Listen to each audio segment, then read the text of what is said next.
Hello everybody, welcome to Haiku Talk. I'm your host, Ben Ga, your friendly neighborhood haiku poet, and today we're going to take a look at a Senryu from the latest issue of The Heron's Nest. It's My Hometown by Bill Kenney. So sit back, grab yourself a tasty beverage, and let's Senryu.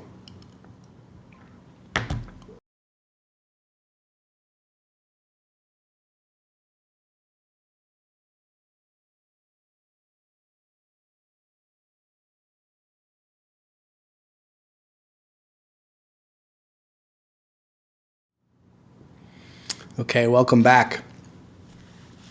Really enjoyed this piece today. I was excited to kind of bring it on the channel, and excited to feature The Heron's Nest for the first time as well, which is a journal that's near and dear to my heart. It's one of the first. It is the first major haiku journal that published one of my haiku back in the day, and I owe a lot to that publication and my relationship with one of the editors there, the late Peggy Lyles, as well.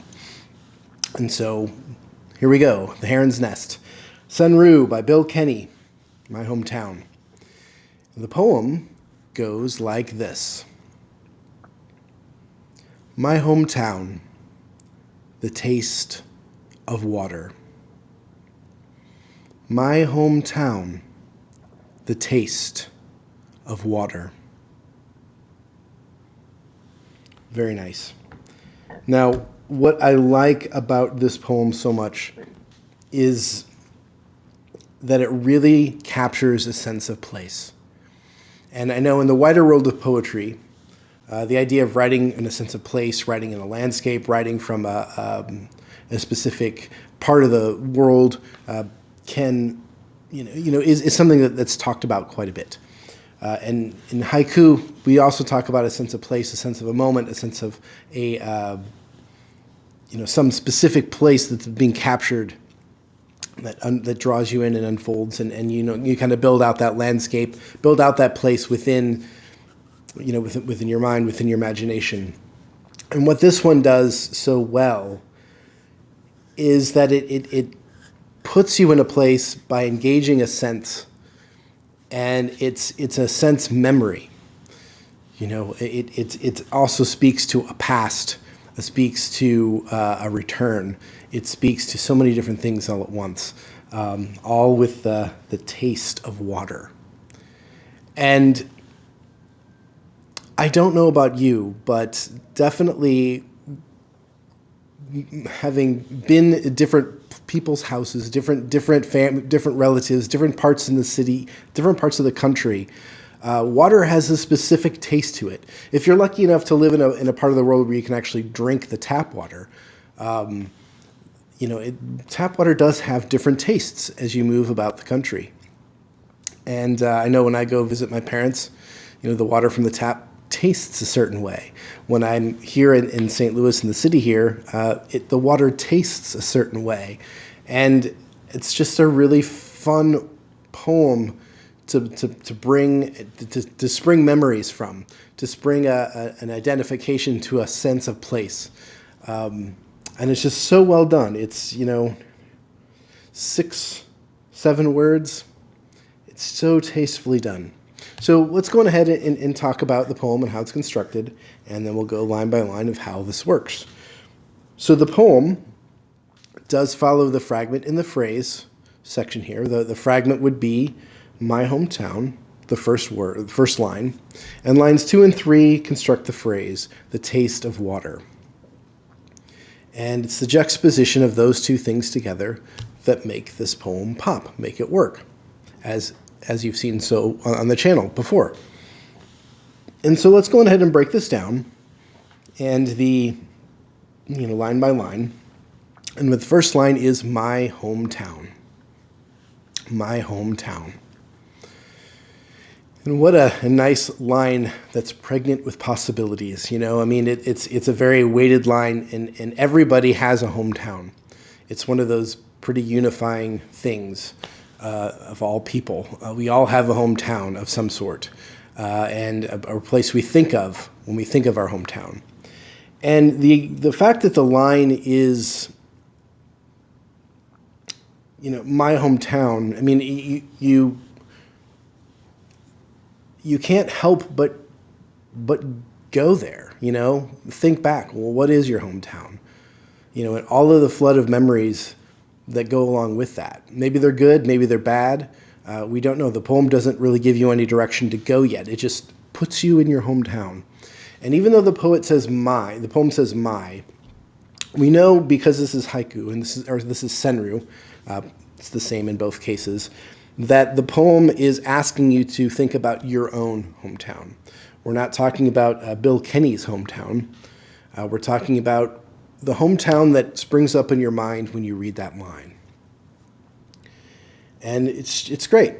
It does exactly what it's supposed to do. It puts you in a nice, heady space.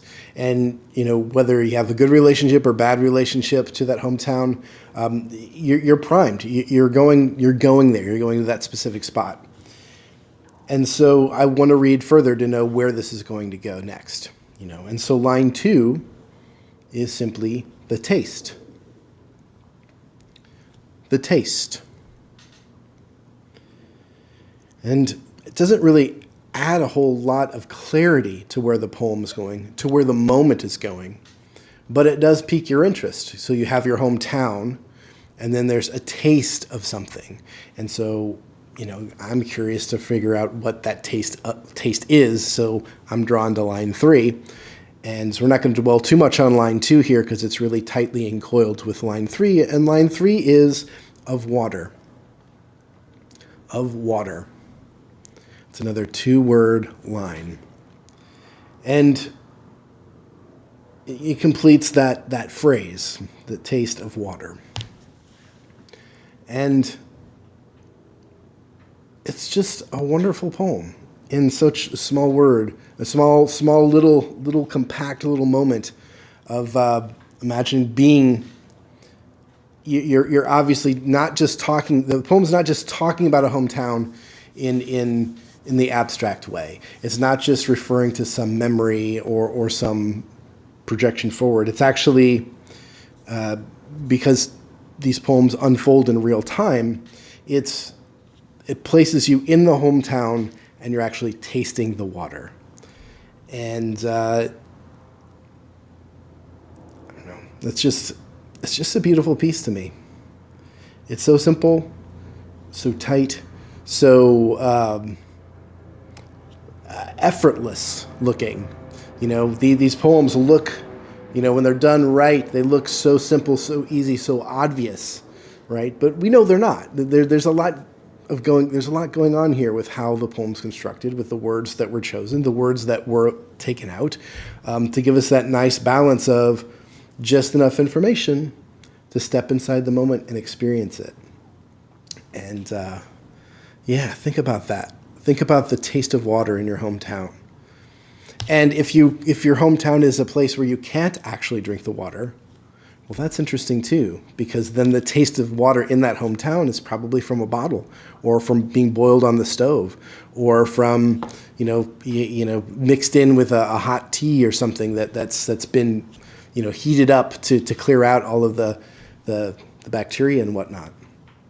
So it's just a really nice piece, and it's kind of refreshing, and it's light, but yet really makes you kind of sit back in the back of your chair and really kind of think back a little bit about your hometown and about all of the things that make it unique, all of those things that make it that specific place to you, and all of the different touchstones you might have that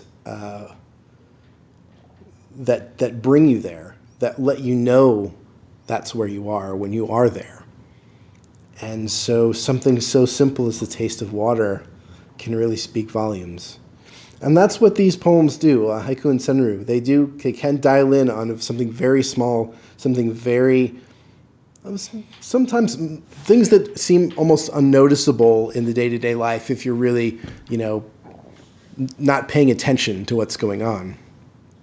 But this is something that even if you have a busy life, even if you have a lot happening in your world, the moment you go home, for wherever that is, and you taste that water, and we'll say, it could be anything, but you taste that water, it's immediate.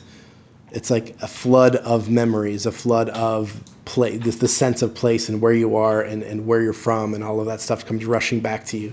It's all keyed off of that sense of taste here. Could be smell, but specifically the taste of water.